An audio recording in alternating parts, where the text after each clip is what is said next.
Welcome, everybody, to episode 40 of Sports Shorts. I'm your host, Bobby Hacker, board member of the SLA, and today I'd like to welcome our guests, William Bock III, partner at Kroger, Gardis, and Regus. Bill, welcome to the show. Thanks, Bobby. I'm glad you called me Bill instead of William. Well, I like to make it official, and then we can become friendly as we move in. Anyway, as we always start the show, Bill, we like to you're a partner in a law firm, but why don't you tell us a little bit about the nature of your practice and, what your professional path was to getting to where you are today? Sure. Thank you, Bobby. I've been practicing in the area of sports law for about 30 years. And just like many of us, had that interest in athletics growing up, and figured out the only way I was going to go pro was to try to get an athlete to hire me.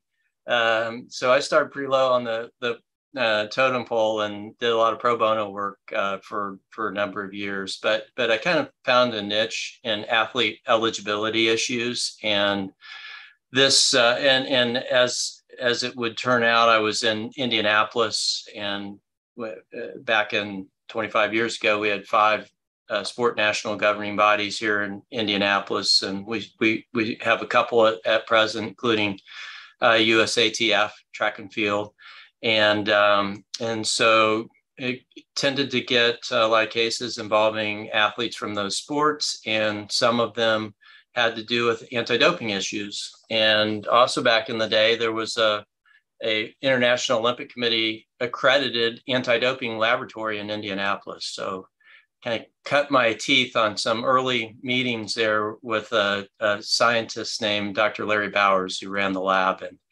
And he was very, very kind gentleman and was willing to share knowledge and help me understand some of the science. And that relationship developed over the years. He eventually went to the U.S. Anti-Doping Agency, which was formed in 2000, and became chief science officer there.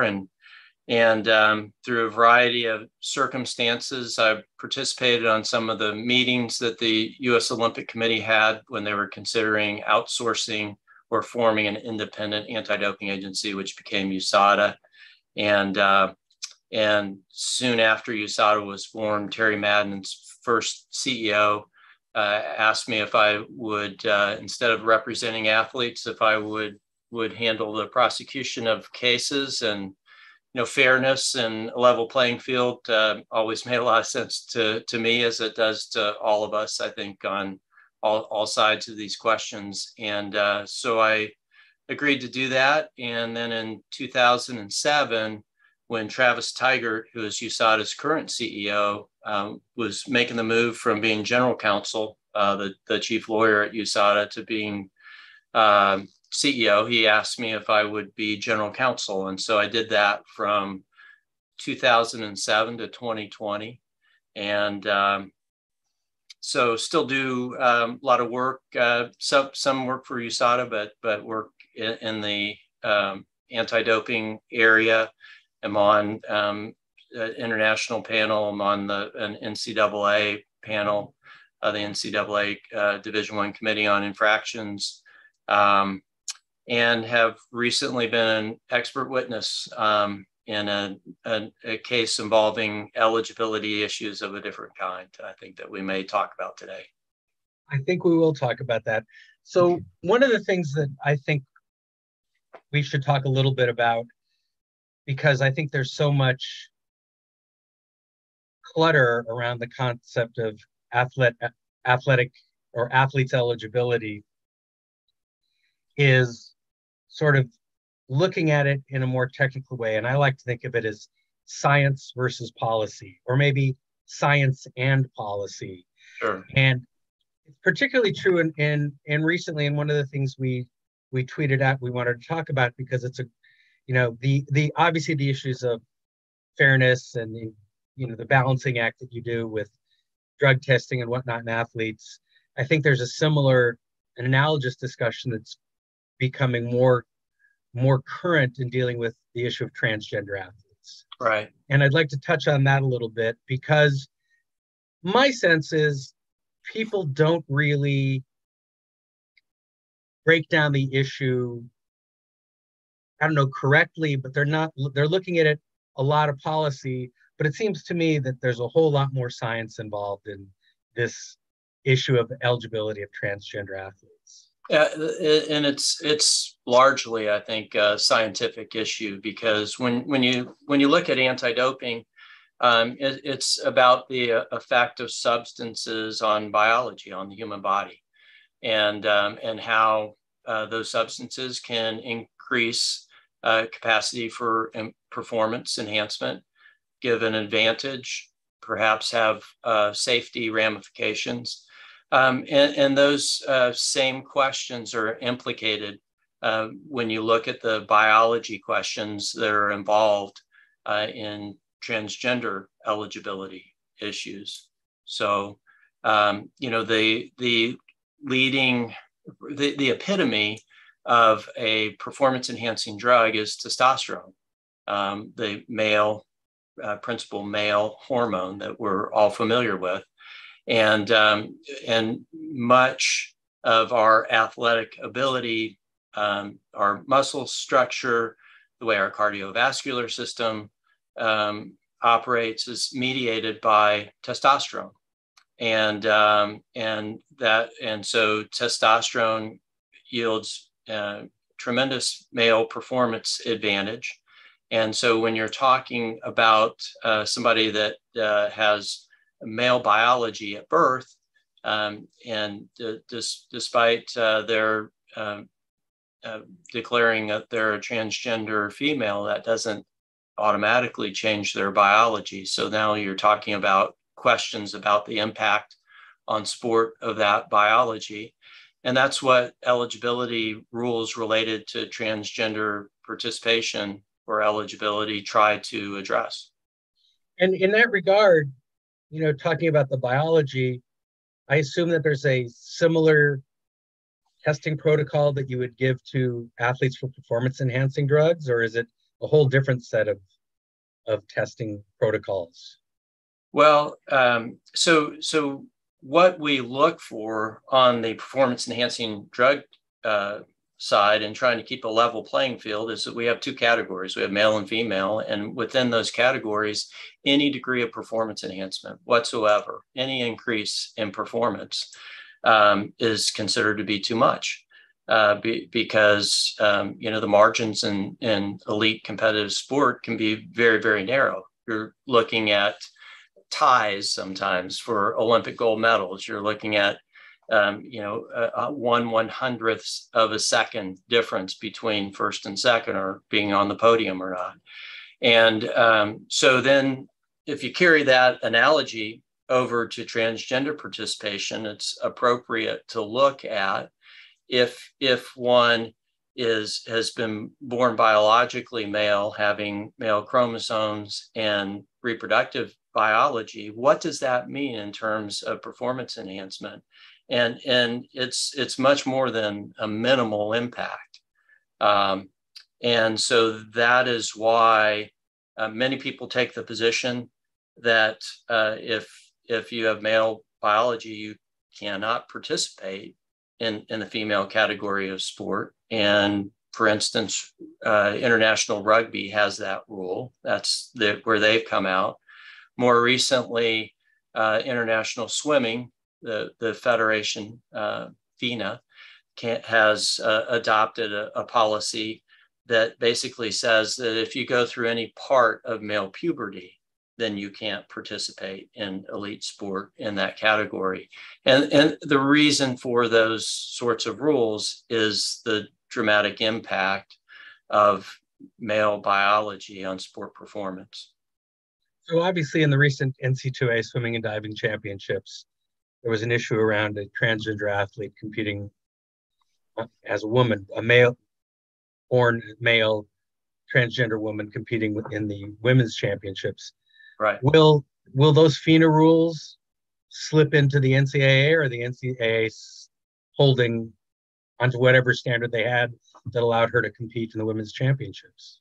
Yeah, I think according to what the NCAA rules are now, there will be a transition period. So within about a year or so, the FINA rule would likely be applied unless there are additional changes made to NCAA rules in NCAA swimming. So my understanding is that the NCAA Board of Governors adopted a policy at the beginning of this year to transfer over and use the policy of the national governing body of the sport related to transgender eligibility. And at that time, USA Swimming didn't have a transgender eligibility policy. As a result, probably in part of the NCAA's action, the need to have that policy, they moved even more quickly than FINA did to adopt a policy for the sport within the United States. That policy that they adopted would have prohibited Leah Thomas from competing in the Ivy League championships and the NCAA championships. And the NCAA kind of backed up at that point and said, well, we had a prior eligibility rule that would have made Leah Thomas eligible. We think it's more appropriate to keep that rule in place, but the sunsetting of that rule is expected to occur under as things are currently written in about the next 14 months. So do you foresee any legal challenges, and what would the basis for a challenge be? Someone like Leah Thomas, assuming she has eligibility left, and all of a sudden she's told, well, you can't compete in the women's category in next year's championships. I mean, is there a basis, or is just the rules are the rules, or is somebody to make, I don't even know what the claim is, but as I've told clients for years, if you got the filing fee, you can file a lawsuit. Well, you know, there's probably arguments that can be made on both sides, because number one, you know, Leah Thomas obviously won an NCAA championship, and was, when a male athlete in competing as a male, was not a threat for the podium on the males in the male category, and so. You know, a year after transition and after suppressing hormones, Leah Thomas was still at the very top of the female category. And that's just illustrative of the fact that a transgender athlete that's transitioning from male to female is going to retain enormous male advantage, regardless of whether testosterone is suppressed, and particularly after puberty, as occurred in this case. So I think from the standpoint of all the competitors of Leah Thomas, they rightly have concerns that it wasn't a level playing field, that they were competing against somebody that had a biological advantage that took them out of the category in terms of their abilities, and so they would have potentially a claim under Title IX for discrimination. But on the other side of things, as you know, many states have adopted laws that try to set in stone the male and female categories of sport. And we now have, I think, 18 states in the country that have passed those laws. Some of them apply to collegiate sports and some only to high school sports. And those laws have been challenged around the country by the ACLU and other groups. And their theory of the case is that Title IX prohibits discrimination. And so it all comes down to how you define a very difficult to define, apparently, three-letter word: sex. What is sex referring to biology at birth, or is it referring to one's gender identity? And the ACLU has recently taken the position that it refers to gender identity, and one can change their sex.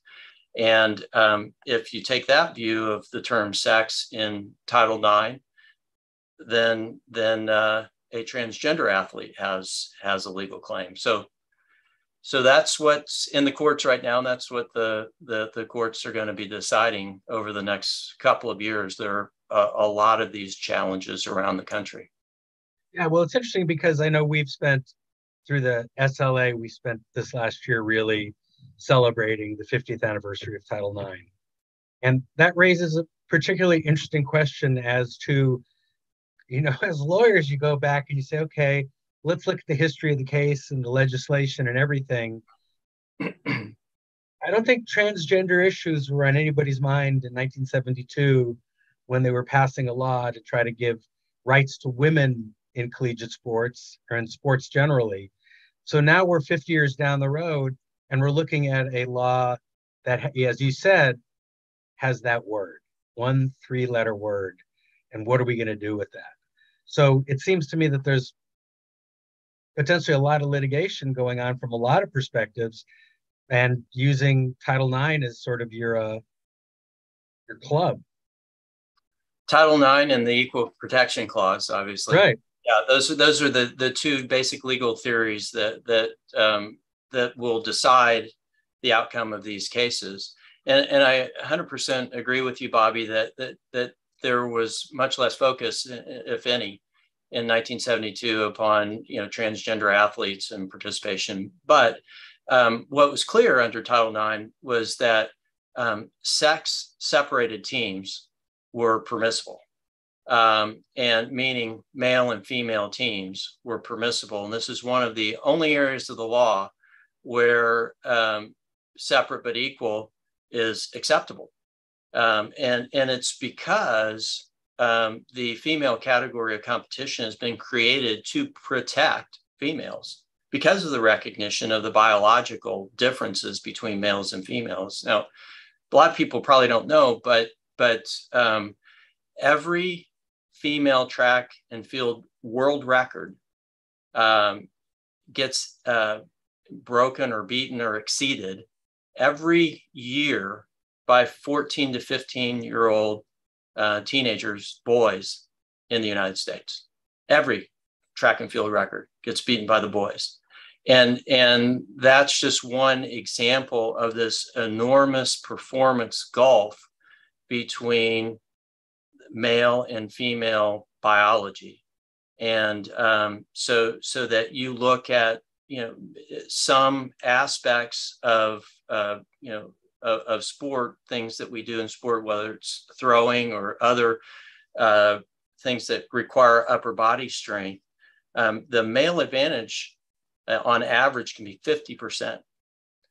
That's an ineradicable difference. It's not something that we can engineer away, and that's the science of things. And so to the extent maybe the transgender issue wasn't focused on, that difference in biology is the reason that sex was used as the term, and separate male and female categories were permitted and encouraged, and have caused female sport to flourish under Title IX. So this would beg the question, is a transgender athlete a third class of athletes? So we have men, women, and transgender competition. Has that been raised at all as a possibility to sort of fulfill what would seem to be the guidance of Title IX, so that there is separate but equal across sexual identities? Well, it's a great question, and I think it's appropriate. Maybe we could have even started here, but to back up and say, inclusion's tremendously important value, and one that is esteemed and upheld in sport as well as other areas of society. And so we all recognize that it's essential that everyone have the opportunity to be involved in sport and healthy activities, and to compete if at all possible. It just has to be fair, and it has to be safe. So how can you create those opportunities? I know when FINA announced their transgender policy recently, they talked about creating a third category, and they or they've committed to study that possibility. That may work. I think it's also important to say that while there's this performance gulf when somebody attempts to transition from male to female, that same gulf doesn't exist, or that same threat to the male category doesn't exist if someone tries to transition from female to male and uses testosterone or other steroids as part of that transition. And within sport today, a transgender male can get authority through a therapeutic use exemption to use testosterone and transition. And the data reflects that that's not going to put other males at a performance advantage. So it's only in the female category where this issue arises. So in the female category, it's okay to take drugs to suppress the testosterone for people that identified male at birth that are transitioning to being a woman. So it's not a drug violation, because they, in order to compete, they have to have certain low testosterone levels. Now, this gets into a totally separate area, but we talked about it briefly, you and I have before, and there's a little confusion in the area if we could spend just a minute talking about Caster Semenya, sure, which is very different situation, but I think people get confused to say, well, she's a woman, she's competed as a woman, but because she has high testosterone, they said, if you want to compete, you're going to have to take a testosterone suppressor. But it's very distinguishable. So could you give us a little couple-minute tutorial on what the distinction is? Yeah, and I think it's important when having these conversations, obviously, to be sensitive. And so when I use the term male and female, I'm primarily talking about biological maleness or femaleness at birth. Now, my understanding, I've not been a lawyer in the Caster Semenya case, but is that that Caster Semenya is an XY DSD, meaning XY chromosomes. So what are standard male chromosomes, and a DSD standing for difference of sexual development. And essentially what has happened is that in Caster Semenya's case, at birth, the male sex organs were not visible, but yet they were there. And as a result of the male sex organs not being visible, but being within Caster Semenya's body, but not immediately apparent, Caster Semenya was raised as a girl and as a woman, and has adopted that identity as a woman. But in terms of biology, Caster Semenya produces male levels of testosterone and is chromosomally and in terms of reproductive biology, male. And so the result is that Caster Semenya has a tremendous performance, competitive performance advantage over biological females. And so she was initially excluded from competitions under prior IAAF, now World Athletics rules. Then there was a period of time, she challenged those rules, a period of time where those rules were under consideration by CAS. And that has kept this case at the forefront of at least sport consciousness on this issue. And it is analogous case to transgender participation. We're dealing with many of the same issues. And I think it's really interesting, especially for the younger lawyers who want to get into this area, or law students who are thinking about their different practice areas. I think it's really important what we've talked about today, which is you've got legal precedent and case law and whatnot you're going to study. but there's other disciplines you got to know. And as you've talked about, you got to know a little science. Maybe you got to know a lot of science, or at least you got to know to identify experts and ask the right questions to build cases. And this area in particular seems very science intensive in terms of your fact basis of your cases. This area is obviously, in fact, many areas where sport touches law have science involvement. Of course, anti-doping, we've already talked about that, but you look at sport technology, running shoes, pole vaulting bars, swimsuits, there are all kinds of technology issues, and those will only increase, I think. So, yeah, my advice to my 12-year-old self would have been pay closer attention in math class, and make, in physics and biology. I should have paid much closer attention.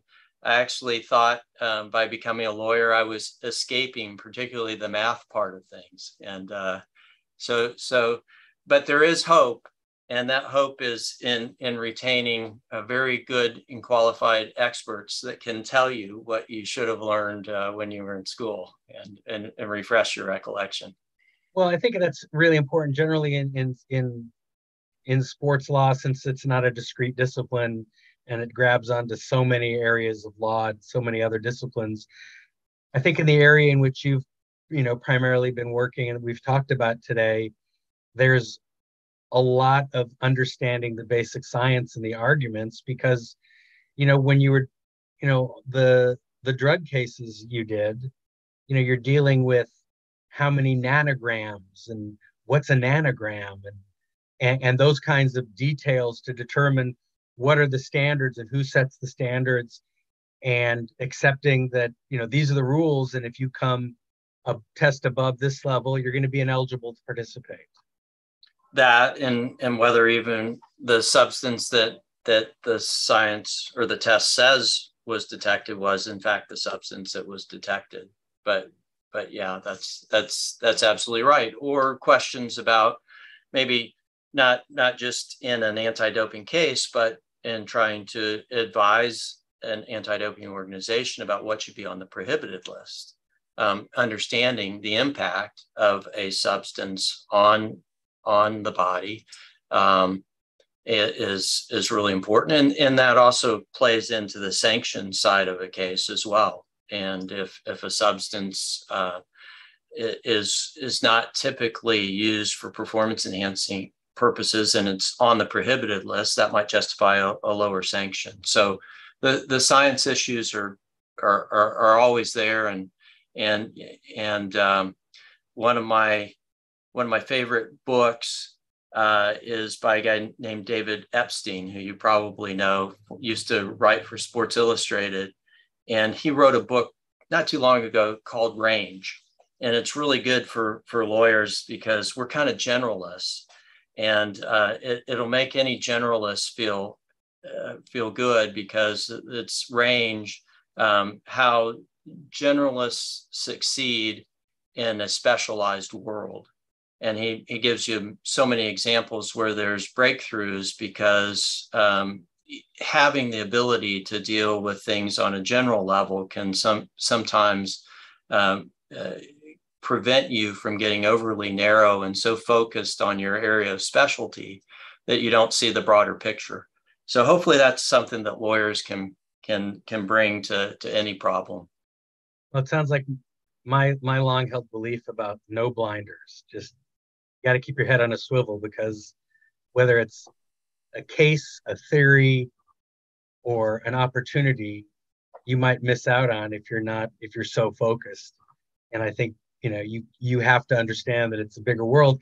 And I think the area in which you've been working is very broad, because you're covering not just legal theories, but so much more, as we've discussed today. And I can't tell you how much I appreciate you, Bill, you taking the time today with us. It's really been great to talk about this area. And I think it's one that we'll be dealing with for a while as rules get settled and challenges are made. And I think we can both agree that there's more challenges to come in this area. Oh, no question, Bobby. I think it's an area that's well worth people's time and attention, and well worth trying to really understand the issues. And as you said, when you're talking about another category, how can we make that work? How can we ensure that everybody has the opportunity to participate in sport? At the same time, how can we make sure that sport is truly fair, and that somebody doesn't miss a spot on the platform or the podium, or even in the finals of a competition, in a situation where they couldn't even possibly compete with somebody just because of the way that person's biology from birth gave them an advantage. So I think we can sum this up by saying we're all in favor of inclusion, but inclusion only works if it's fair. There's kind of a hierarchy of values in this narrow area, and for me, I think it's probably competitive fairness, safety, and then inclusion. Well, Bill, thank you so much. And to everyone that's listening, don't forget, if you're not already a member of the Sports Lawyers Association, go to sportslaw.org and sign up. Stay tuned for a lot more events. Every other Tuesday, you can meet interesting people in the sports world here on Sports Shorts. And stay tuned for a mid-year symposium we're going to be doing here at the Sports Lawyers Association. And next May, we'll be in Los Angeles for our annual conference. So thank you all for tuning in today. And Bill, thank you so much for spending some time with us today. Really appreciate it. Have a great day. Talk to you soon. Bye-bye, everybody.